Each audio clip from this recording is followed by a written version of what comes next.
Salam, axşamınız xeyir olsun. Günah Savaya baxırsınız. Studiyada Aynur Zahid əvvəlcə əsas xəbər başlıqlarına qısaca nəzər salaq.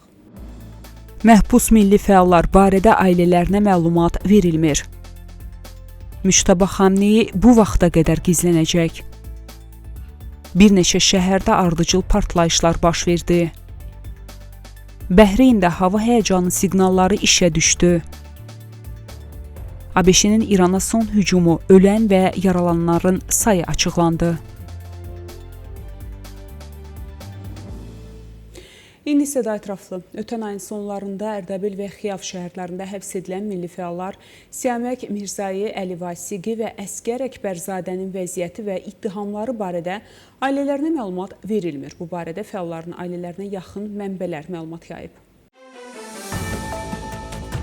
Onların sözlərinə görə məhbusların vəziyyəti ilə bağlı əlaqədar dövlət qurumlarına müraciətlər cavabsız qalıb. Bu isə fəalların İran Kəşfiyyat Nazirliyinin tapşırığı əsasında və qanunsuz olaraq həbs edilmələri barədə ehtimalları gücləndirir. Xatırladaq ki, iyunun 28-də Siyamək Mərkəzi Xiyavda Əsgər Əkbərzadə və Əli Vasiqi isə Ərdəbildə həbs edilib. Barələrində ittiham irəli sürülmədən həbs edildiklərinə, qeyri-müəyyən vəziyyətdə saxlanıldıqlarına etiraz olaraq fəallar bir neçə gün aclıq eyləmi keçiriblər. Siyamək Mirzayi və Əli Vasiqi Ərdəbil həbsxanasının 9-cu bölməsinə köçürülsələr də, qaraciyər xəstəliyindən əziyyət çəkən Əsgər Əkbərzadə istintaq təcridxanasında saxlanılır.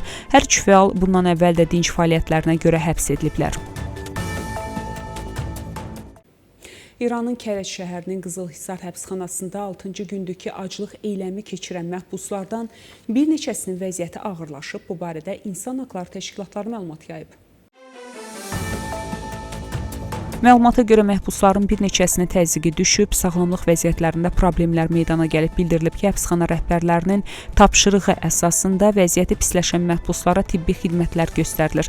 Xatırladaq ki, aclıq eyləmi 6 məhbusun edam qabağı hazırlıq üçün təkadamlıq kameraya köçürülməsindən sonra başlayıb. Təkadamlıq kameralara köçürülən 6 məhbusun 5-i edam edilib. Etirazçı məhbuslar hökumətin edamlardan başqa məhkumlara qarşı qorxu və təzyiq vasitəsi kimi istifadə etdiyini bildiriblər. İnsan Haqları Təşkilatının məlumatına görə aclıq eyləminə təşkilatçılıq etməkdə günahlandırılan bir neçə məhbus döyülüb və təkadamlıq kameralara salınıb. Davam edirik. İranın rəhbəri Müştəbə Xamneyi ABŞ və İsraillə müharibə başa çatana qədər ictimaiyyət qarşısına çıxmayacaq. Bu barədə TASS xəbər agentliyi İrandakı mənbəyə isnadən məlumat yayıb.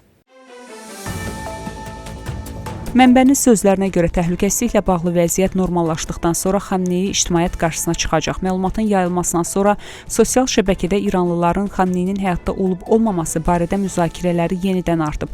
Onların çoxunun fikrincə Müştəbə Xamneyi həlak olub və Sepah onun ölümü barədə məlumatı yaymamaqla ölkədə nəzarəti tam ələ keçirmək istəyir. İranın ali rəhbəri Müştəbə Xamneyinin hərbi müşaviri Möhsün Rızayı dövlət televiziyasına bildirib ki, ABŞ hücumlarını daha 2-3 gün davam etdirərsə, İran tam miqyaslı hücum əməliyyatları mərhələsinə keçəcək. Rızayı deyib ki, İran hücumlarında heç bir siyasi sərhəd tanımayacaq və ABŞ İranın ardıcıl raket və pilotsuz uçuş aparatları hücumlarına hazır olmağa çağırıb. O bildirib ki, Tehran indiyənədək beynəlxalq təhlükəsizlik böhranının daha da genişlənməsinin qarşısını almaq üçün quru əməliyyatına başlamayıb və sərhədlərindən kənarda geniş miqyaslı hücumlar həyata keçirməyib. Rızayı həmçinin vurğulayıb ki, İran ali rəhbərinin öldürülməsinə görə qisas almaq niyyətindən geri çəkilməyəcək və o, ölkənin gələcək təhlükəsizliyi və sabitliyinin bu qisasın həyata keçirilməsindən aslı olduğunu bildirib. İranın müxtəlif bölgələrində ardıcıl partlayışlar qeydə alınıb. Bu barədə Mehr agentliyi məlumat yayıb. Məlumata görə ABŞ İranın Əhvaz şəhərinin ətrafına raket zərbəsi endirib. Hücumun nəticələri barədə hələlik ətraflı məlumat açıqlanmayıb. Partlayışlar İranın mərkəzində yerləşən Zeyd şəhərində, eləcə də ölkənin cənubundakı Lar şəhərinin ətrafında qeydə alınıb. Zərbələr və partlayışlar nəticəsində mümkün dağıntılar və xəsarət alanlarla bağlı əlavə məlumat verilməyib. Daxili İşlər Nazirliyinin məlumatına görə Bəhreyndə hava həyəcanı siqnalları işə düşüb. Nazirlik insanları təmkinli olmağa və yaxınlıqdakı təhlükəsiz yerlərə getməyə çağırıb. ABŞ hərbçiləri İranın Buşehir vilayətində yerləşən Çoğadək şəhərinə zərbə endirib. Bu barədə İRNA agentliyi yerli hakimiyyət orqanlarına isnadən məlumat yayıb. Bildirilib ki, hücum nəticəsində xəsarət alan olmayıb. Agentlik həmçinin Xuzistan vilayətinin Omidiyyə şəhərində də partlayışın baş verdiyini qeyd edib. ABŞ-nin İranın cənubundakı Hürmüzqan vilayətinin bir neçə rayonuna indirdiyi zərbələr nəticəsində azı 3 nəfər həlak olub, 8 nəfər isə yaralanıb. Bu barədə İran mediası məlumat yayıb. Bildirilib ki, hadisə yerlərində Fövqəladə Hallar Xidmətlərinin, hüquq mühafizə orqanlarının və digər aidiyyatı qurumlarının əməkdaşları fəaliyyət göstərirlər. Qeyd edək ki, daha əvvəl ABŞ-nin İrana iyul ayında həyata keçirdiyi hücumlar zamanı 38 nəfərin həyatını itirməsi ilə bağlı məlumat yayılıb. Qeyri-rəsmi məlumatlarda ölən və yaralanan hərbçilərin sayının yüzlərlə olduğu bildirilir. Xatırladaq ki, ABŞ İrana zərbələri 8 iyuldan bərpa edib. ABŞ Silahlı Qüvvələri İran ərazisinə növbəti zərbə seriyasını başa çatdırıb. Bu barədə ABŞ Silahlı Qüvvələrinin mərkəzi komandanlığı məlumat yayıb. Bildirilib ki, zərbələr ardıcıl 7-ci gecə həyata keçirilib. Əməliyyat zamanı müşahidə məntəqələri, hərbi logistika infrastrukturu, yeraltı silah anbarları və İran hərbi dəniz qüvvələrinə məxsus vasitələr vurulub. İranın Səudiyyə Ərəbistanında yerləşən ABŞ hərbi bazasına ballistik raket atdığı iddia olunur. Bu barədə Axios portalının jurnalisti Barak Ravid ABŞ administrasiyasının nümayəndəsinə istinadən X sosial şəbəkəsində məlumat yayıb. Onun sözlərinə görə bu İranın təxminən son 4 ay ərzində Səudiyyə Ərəbistanı ərazisinə endirdiyi ilk birbaşa zərbədir. ABŞ Hərbi Hava Qüvvələri növbəti 5 il ərzində 28 min ədəd aşağı qiymətli qanadlı raket almağı planlaşdırır. Bu barədə Tech Times məlumat yayıb.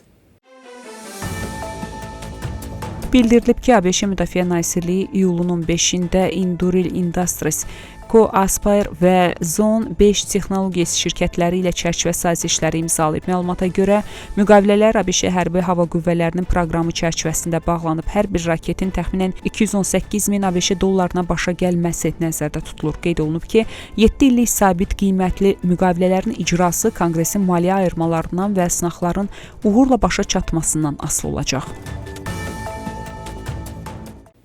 İqtisadiyyat xəbəri ilə davam edirik. İranın sərbəst valyuta bazarında davam edən qiymət artımı fonunda regional valyutaların məzənnəsi də yüksəlib. Azərbaycan manatının qiyməti 1 milyon 112 min 700 reala çatıb.